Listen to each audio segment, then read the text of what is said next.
Bienvenue dans La Truffe dans la gamelle, premier podcast de nutrition vétérinaire. Je suis Charlotte Deveau, vétérinaire nutritionniste, et je vous propose de mettre ensemble la truffe dans la gamelle.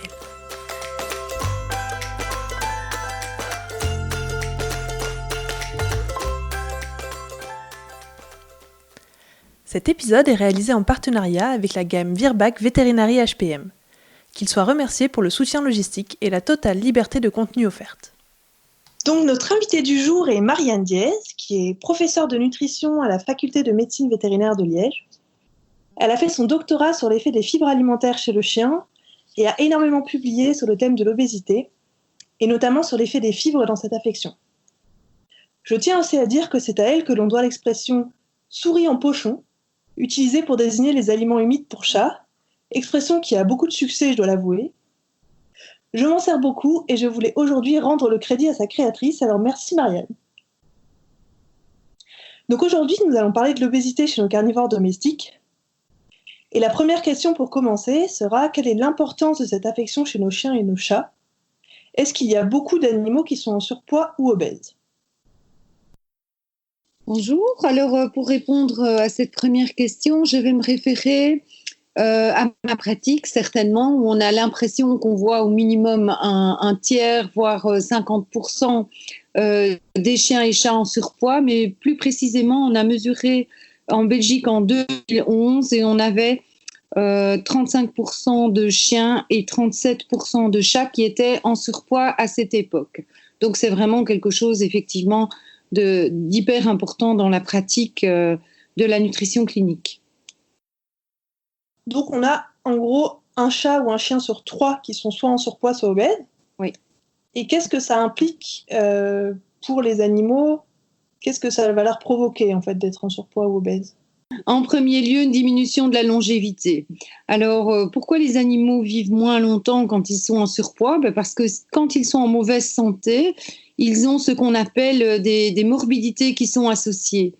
Chez le chien, on a une aggravation de l'arthrose qui apparaît avec l'âge, mais qui est toujours pire quand il y a du surpoids. On arrive à avoir des animaux qui ne bougent plus du tout. Et alors chez le chat, plus le poids augmente, plus le risque de développer du diabète sucré augmente également. Pour moi, chez le chat, c'est vraiment la principale affection, parce que ça peut toucher vraiment tous les animaux. Chez le chien, moi j'ai cité l'arthrose, mais il y a aussi toutes sortes de pathologies qui sont associées à l'obésité. On fait de moins bons diagnostics, puisqu'on a moins de sensibilité au niveau, par exemple, de la palpation, où certaines choses peuvent passer inaperçues en raison du surpoids. On a également des temps opératoires qui sont allongés, des risques liés aux anesthésies qui sont allongés, et notamment certains vétérinaires hésitent beaucoup à faire des interventions, certains types d'interventions qui nécessitent une anesthésie sur des animaux obèses. C'est par exemple le cas d'un détartrage, alors que c'est quelque chose qui normalement est assez classique et qu'on fait assez facilement. Eh bien, sur un animal obèse, il y a un risque plus grand qui est lié à l'anesthésie, à la durée de l'anesthésie. D'accord. Donc, les animaux en surpoids ou obèses, ils vont non seulement vivre moins longtemps, mais en plus, ils vont avoir une moins bonne qualité de vie et on va moins bien pouvoir les soigner, en fait. Oui, ça c'est certain. Ça, c'est ce qu'on voit le plus fréquemment. Et quels sont les facteurs de risque? Qu'est-ce qui va faire qu'un animal aura plus de chances d'être en surpoids ou obèse? Alors, les facteurs de risque, ils jouent à la fois sur les apports, donc les excès d'alimentation, l'alimentation ad libitum, donc à volonté, les excès de friandises, mais ils jouent également sur les dépenses. Et quand on parle des dépenses énergétiques, il faut bien quand même être conscient qu'on a une très très grande sédentarité chez les animaux de compagnie, chez le chien et chez le chat. Chez le chat, le plus souvent parce qu'il vit à l'intérieur, donc il n'a pas toujours, ou il n'a pas en tout cas d'occasion en suffisance pour faire de l'activité. Et chez le chien, c'est lié également à la sédentarité du maître. Et chez le chien, on a aussi, comme chez le chat, la stérilisation. Ça, c'est quand même un facteur de risque numéro 1. mais je dirais que c'est un facteur aggravant aussi, dans le sens où certains propriétaires semblent accepter que si leur chien ou leur chat est en surpoids, c'est normal parce qu'il est stérilisé. Donc ça, ce sont des remarques que l'on entend maintenant de plus en plus fréquemment, alors que ce n'est pas du tout normal et que même chez un animal stérilisé, il y a moyen de prendre des mesures de prévention pour ne pas qu'il devienne obèse. Alors moi, ce que j'entends souvent aussi, c'est quand je fais remarquer, par exemple, à des clients que leur animal est en surpoids, ils me disent « Oui, mais c'est normal, c'est parce qu'il est vieux ». Alors, qu'est-ce que tu penses de cette remarque ? Ah oui, l'aggravation, oui, il y a aussi évidemment, mais c'est surtout chez le chien, plus chez le chien que chez le chat. L'obésité va se développer au cours du temps. Et alors, la notion de vieux, finalement, elle fait aussi référence à une intolérance à l'effort, à des difficultés pour marcher. Et donc, c'est comme quelque chose c'est comme si on acceptait en fait que voilà, ce sont des choses normales, qu'un animal vieux doit moins sortir, doit moins faire d'exercice, dort plus souvent. Alors là, on parle plutôt finalement de l'extrême vieillesse, mais c'est un peu faux évidemment, puisque quand un animal est habitué à être sportif, à être sorti en suffisance, on ne parle pas de 2 fois 5 minutes pour faire pipi, on parle d'animaux en bonne santé, eh bien justement, ils seront entre guillemets vieux beaucoup plus tard, puisque l'activité leur permettra donc de rester en bonne santé le plus longtemps possible. Donc en fait, il n'est pas gros parce qu'il est vieux parce qu'il est gros. Oui, on pourrait le dire comme ça, hein, c'est quelque chose qui peut accentuer évidemment le vieillissement de l'animal. Alors, comment on peut savoir si notre animal a besoin de perdre du poids ? Il y a plusieurs façons de le savoir. Alors, il y a des façons qui sont liées au suivi. Donc, si on a un chien depuis qu'il est tout petit, on connaît son poids quand il avait, je ne sais pas moi, 1 an, quand il était adulte, par exemple, et mince et en bonne santé. Et donc, on peut simplement le peser régulièrement et se rendre compte que on est dans une dérive vers le surpoids. Maintenant, quand on n'a pas nécessairement ces repères de poids ou qu'on a oublié, ce qui arrive encore souvent aussi, hein, mais bon, ça devrait être dans les carnets et dans les dossiers vétérinaires, eh bien, c'est le score corporel qui permet de faire le meilleur diagnostic de surpoids et d'obésité, puisque le score corporel est en relation avec l'augmentation du poids. C'est parfois un petit peu compliqué à faire, ça devrait être fait de façon systématique par un vétérinaire, mais il y a quand même des moyens. Par exemple, si vous passez les mains sur les côtes de votre animal, les côtes, elles doivent être palpables. Si on ne sent vraiment pas les côtes et qu'on sent qu'il y a une couche de gras sur les côtes, évidemment, l'animal est en surpoids. Alors, il n'y a pas que les côtes, hein, il y a la silhouette aussi, bien que ce soit parfois plus compliqué à mettre en évidence avec des animaux qui ont beaucoup de poils. Mais disons qu'il y a plusieurs endroits où on peut palper l'animal, la base de la queue, le cou, l'abdomen, et se rendre compte finalement qu'on a quand même pas mal de dépôts graisseux.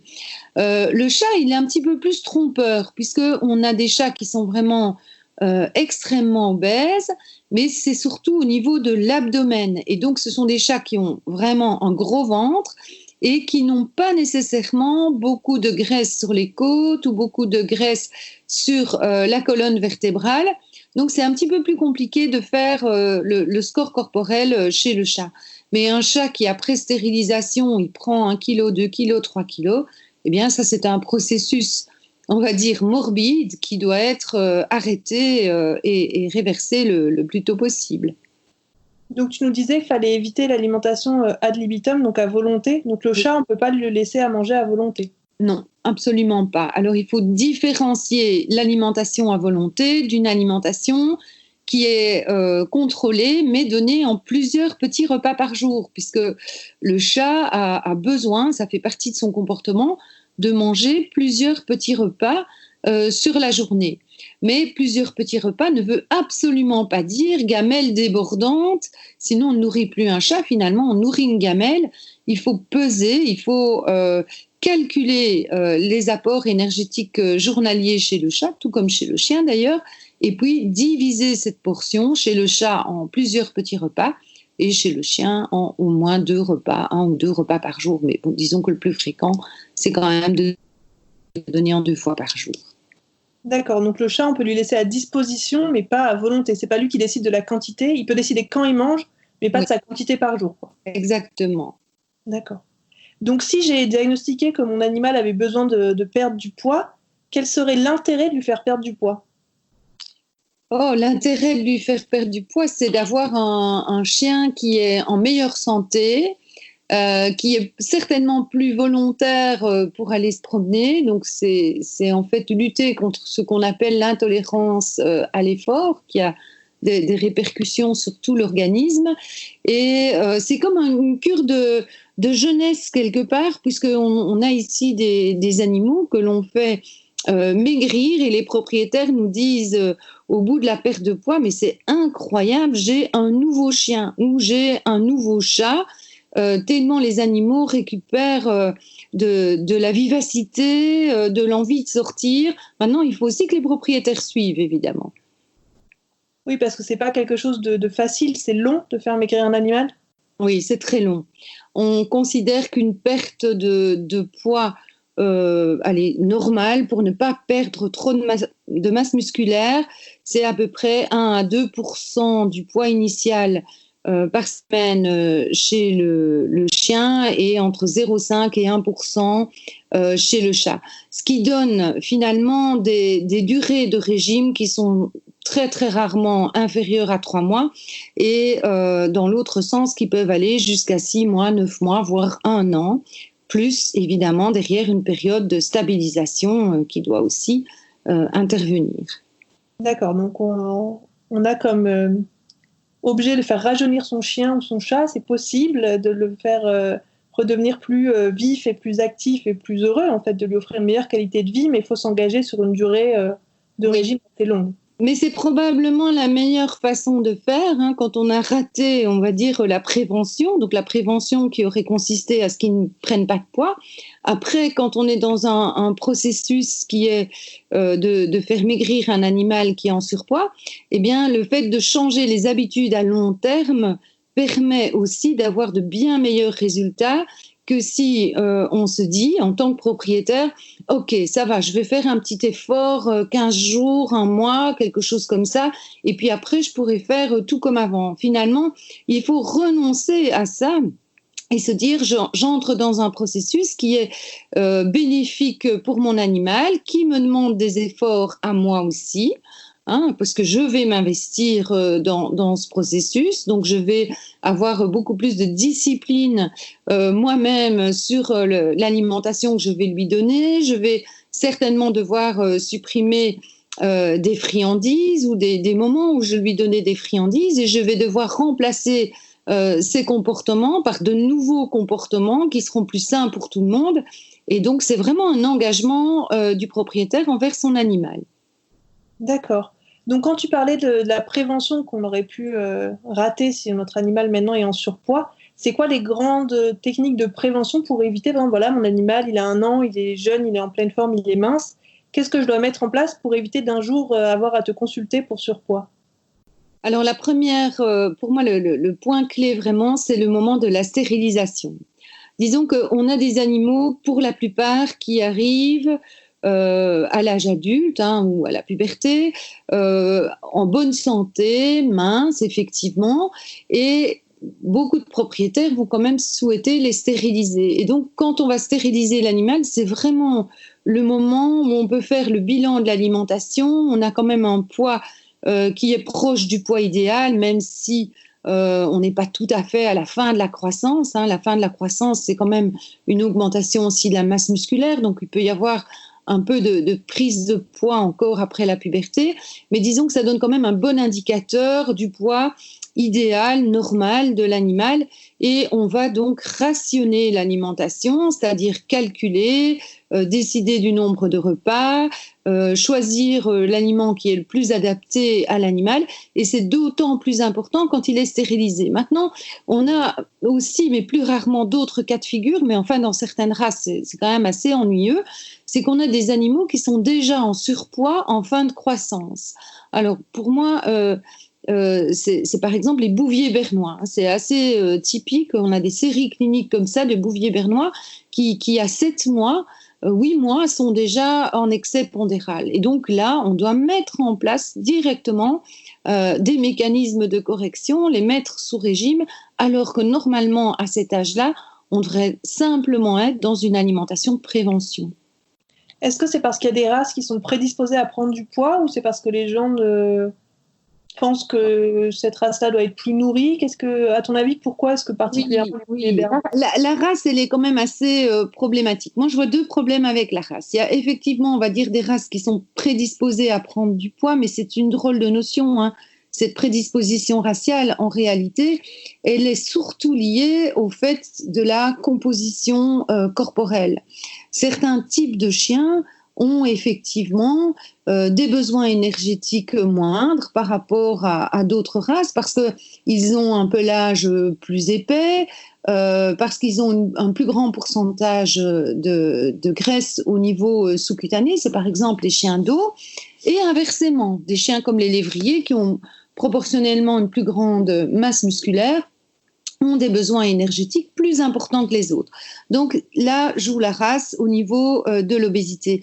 Mais il y a aussi le fait que dans certaines races, et ça a été très très bien montré, la rondeur, voire la grosseur, je ne vais pas dire l'obésité, mais enfin c'est presque un facteur de sélection dans les concours de beauté de chiens. Si on prend les bulldogs anglais, eh bien, chez le bulldog anglais, plus le chien est gras quelque part et donc gros et peine à se déplacer, et puis c'est lié évidemment aussi à beaucoup de problèmes respiratoires dans cette race, eh bien plus ces chiens sont primés finalement dans les dog shows, ce qui est tout à fait illogique puisque la sélection de ces chiens n'est plus du tout basée sur leur santé, mais plutôt sur des critères de beauté. Et quand on parle de critères de beauté, on est généralement dans la rondeur. C'est quelque chose qui est actuellement plutôt recherché chez ce type de chien. Est-ce que tu penses que c'est un peu pareil chez le Maine Coon? Souvent, les gens sont très contents d'avoir un chat très lourd. Oui. Est-ce que ces chats n'ont pas tendance à tous être en surpoids, en fait? Oui. Alors, chez le chat, ça, c'est une particularité quand même de certains propriétaires de chats qui aiment avoir des chats effectivement de grand format et qui prennent le poids pour étant un critère de santé. Hein. C'est un peu malheureux, mais là, on peut faire une certaine analogie malheureusement à ce qui se passe en humaine. Hein. C'est un animal qui mange bien, qui grossit bien, il est considéré comme étant en bonne santé, alors qu'il n'en est rien. Hein. Finalement, c'est plutôt l'inverse. Mais certains propriétaires de chats, et pas nécessairement de Maine Coon, aiment et adorent avoir des gros chats et ont toujours des gros chats. Et ce n'est pas rare hein, de voir des chats de 10, 12 kilos et qu'on vous dise « Moi, j'ai toujours eu des gros chats et j'adore les gros chats et il n'est pas question que je mette mon chat au régime. » Donc là, c'est une vue complètement déformée de ce qu'est un chat. Hein, de ce qu'est un chat. Quand même, un animal qui a un métabolisme relativement élevé, qui doit faire de l'activité, qui doit se déplacer, auquel on doit fournir le moyen de développer ses instincts de chasse qu'on place généralement à la maison par du jeu. Mais donc, à partir du moment où on enferme un chat, qu'on le stérilise, qu'on le nourrit à volonté, qu'on ne lui donne pas beaucoup de possibilités d'activité, de distraction, eh bien, c'est certain que le chat va devenir obèse. Mais ça fera une bonne peluche. Malheureuse, mais une bonne peluche. Oui, parce qu'évidemment, les animaux ne peuvent pas l'exprimer, hein, ça c'est certain. Ouais. Alors après, comment on peut faire pour, une fois qu'on a diagnostiqué que notre animal devait perdre du poids, comment on va faire par exemple pour faire maigrir un chien? Alors moi, dans ce cas-là, je conseille toujours de passer par un vétérinaire. je pense que c'est extrêmement compliqué d'essayer tout seul, tout seul ou en n'étant pas conseillé par vraiment des professionnels, de faire maigrir un animal. Alors, je m'en explique. La plupart des animaux que je vois ici en consultation référés en nutrition clinique pour du surpoids, ce sont systématiquement des animaux pour lesquels il y a eu déjà de nombreux essais et surtout de nombreux échecs. Alors pourquoi des échecs ? Parce que les propriétaires m'ont acheté un aliment un peu plus light, un aliment allégé, où ils ont reçu un régime qui était très strict, mais qu'ils ont vraiment eu du mal à suivre. Donc je pense qu'il faut être très très bien entouré et il faut certainement commencer par faire un bilan de santé. Pourquoi un bilan de santé ? Parce que le surpoids et donc l'obésité également peuvent aussi avoir d'autres causes que simplement un excès d'alimentation ou une insuffisance d'exercice. Donc il y a quand même certaines pathologies ou certains traitements médicamenteux qui vont avoir pour effet de provoquer du surpoids. Donc il faut déjà de toute façon commencer par faire un bilan qui permet de voir si l'obésité elle est primaire ou elle est secondaire à une autre pathologie. Ça, c'est certainement la chose à faire pour commencer. Et puis, avec un vétérinaire, on va mettre en place donc un régime, mais surtout un suivi. Alors, je pense que le régime, techniquement, c'est pas très compliqué à calculer, à mettre en place, mais ça demande du temps à être expliqué. Donc, évidemment, il faut voir l'animal, il faut expliquer les tenants et les aboutissants au propriétaire. Il faut certainement être tout à fait honnête et lui annoncer la couleur, à savoir que ça va durer longtemps, qu'on veut changer des habitudes en profondeur. Mais tout ça, en fait, n'a pas grande valeur si on n'a pas derrière un suivi. Alors, qu'est-ce qu'un suivi ? Eh bien, ça veut dire, je vais peser mon animal toutes les semaines au début, toutes les 2 semaines. Je vais voir comment ça se passe. Est-ce qu'il mange suffisamment ? Est-ce que son comportement est correct ? S'il a faim, qu'est-ce que j'ai comme solution ? Est-ce qu'il existe des solutions ? Parce que moi, je ne vais pas supporter d'être à la maison avec un chat qui miaule toute la journée parce qu'il a faim. Donc souvent, on va associer une alimentation sèche et une alimentation humide chez le chat pour notamment avoir une satiété qui est suffisante, donc éviter le fait que les animaux peuvent mendier. Donc il y a vraiment des choses à mettre en place et il faut réagir au fur et à mesure et surtout être soutenu en tant que propriétaire. Il faut être soutenu pour arriver au résultat qui est escompté. Donc moi, je déconseille vraiment tout à fait de faire un régime tout seul, de mettre ça en place tout seul. Je pense qu'il faut vraiment un encadrement professionnel pour le propriétaire et pour l'animal pour arriver à un résultat qui sera durable. Parce que c'est un petit peu comme pour nous en tant qu'humains, faire un petit régime pour perdre 1 ou 2 kilos, c'est à peu près à la portée de tout le monde, mais quand on veut mettre en place quelque chose à long terme, eh bien, forcément, c'est beaucoup plus difficile à faire quand on est seul et qu'on n'est pas bien entouré. Est-ce qu'il y a des risques, par exemple, à faire maigrir un animal avec, si je dis juste, je prends son alimentation actuelle et puis j'enlève 20% de la dose ? Alors oui, il y a des risques. Bon, le premier risque, je pense, dans ce cas-là, c'est de craquer après quelques jours parce que l'animal va réclamer. Mais il y a aussi des risques nutritionnels. Donc imaginez que vous soyez un propriétaire strict qui est bien décidé effectivement à faire maigrir son animal et qui va lui donner moins à manger de son alimentation habituelle, il y a toujours des risques de carence parce que ce sont des aliments par exemple allégés, des aliments pour animaux stérilisés qui ne sont pas du tout équilibrés pour supporter un régime qui va durer, comme on l'a dit, à peu près 3 mois, au minimum 3 mois. D'accord. Une fois qu'on a réussi à faire maigrir son animal, qu'est-ce qui se passe ? Qu'est-ce qu'on fait ? Comment on fait pour que ça dure sur le long terme ? Oui, ça, c'est évidemment très important. Déjà, quand on met un animal au régime, on va se fixer un objectif. On va dire, OK, il devrait atteindre tel kilo ou il devrait perdre autant de kilos.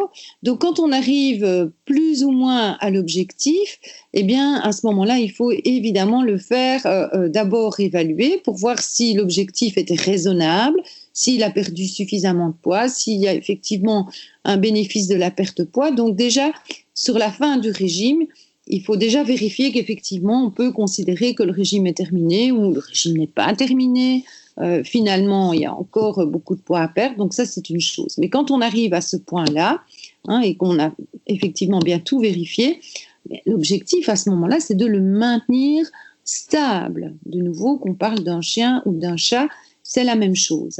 Et donc, il y a plusieurs possibilités pour y arriver, mais dans tous les cas, est totalement exclu le retour aux pratiques, à ce que l'on faisait avant. Donc le maintenir stable, soit avec le même aliment en augmentant petit à petit les quantités, à peu près de 10 à 15% maximum, ou en changeant vers un autre aliment pour la stabilisation du poids. Mais dans tous les cas, ce sera un aliment qui convient à l'animal, ce sera toujours des quantités qui sont contrôlées, et ne surtout pas s'imaginer que si on a maintenu stable pendant 1 mois, 2 mois, 3 mois, après, il n'y aura plus besoin de faire d'efforts. Ce sont vraiment des changements à long terme, des bonnes habitudes, des habitudes que l'on a prises pendant la perte de poids.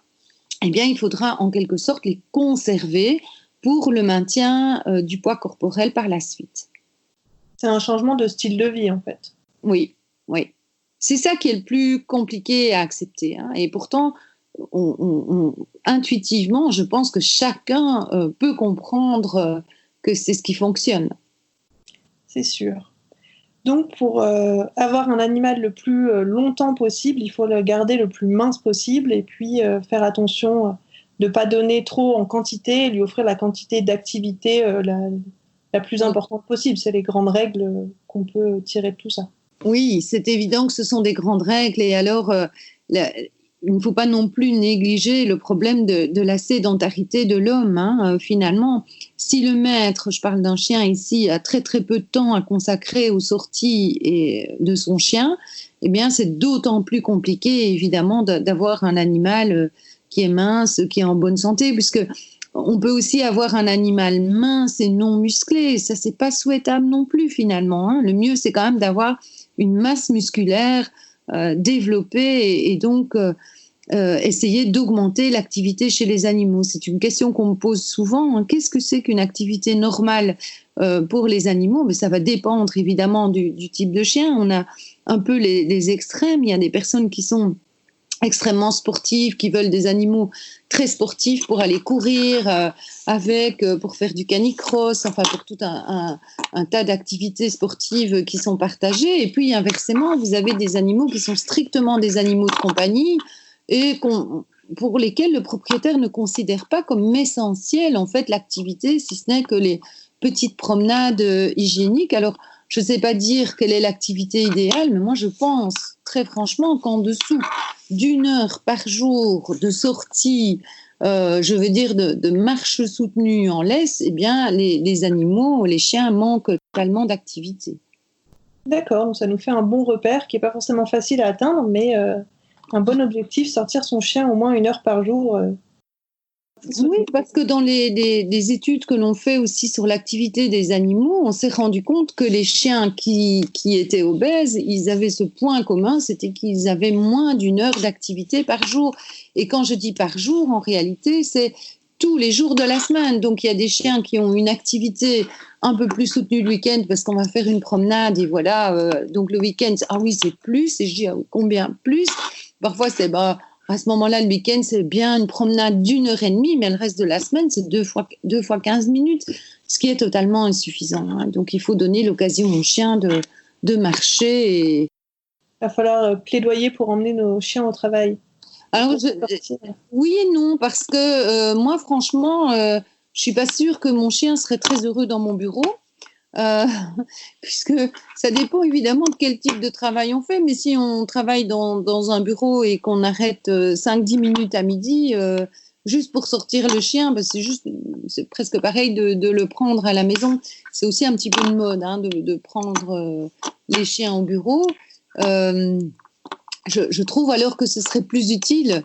Alors, c'est ça paraît tout à fait fantaisiste, mais c'est quelque chose qu'on a déjà évoqué avec mes collègues ici. Ce qui serait utile, alors, pour que les chiens aient de l'activité, ce serait d'avoir des grands parcs où on pourrait les laisser pendant la journée, ou une partie de la journée, où ils pourraient jouer à plusieurs, évidemment, avec une surveillance pour ces animaux. Voilà.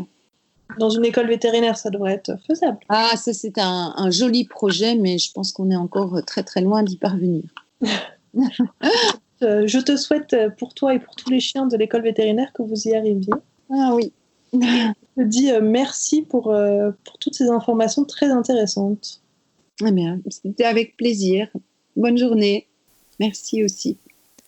Ce que nous avons appris aujourd'hui avec Marianne, c'est qu'un animal sur 3 est en surpoids ou obèse, et que cela aura pour effet non seulement de raccourcir sa vie, mais aussi de diminuer sa qualité de vie. Pour éviter cela, il faut faire particulièrement attention à partir de la stérilisation. Pour les chats, l'aliment devra être distribué en quantité contrôlée, jamais à volonté, et il faudra veiller à l'activité physique en incitant les chats d'intérieur à jouer. Pour les chiens, la prévention du surpoids passe par l'objectif d'atteindre 1 heure d'activité par jour.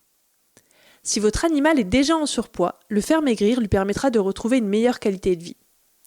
Pour cela, il faudra vous engager sur plusieurs mois dans un programme de perte de poids accompagné par votre vétérinaire. Grâce à cela, votre animal pourra retrouver de la vivacité et vivre plus longtemps. Et ça vaut largement l'investissement. Si ce podcast vous a plu, n'hésitez pas à le noter, le commenter, le partager et surtout vous abonner pour ne pas rater le prochain épisode. À bientôt!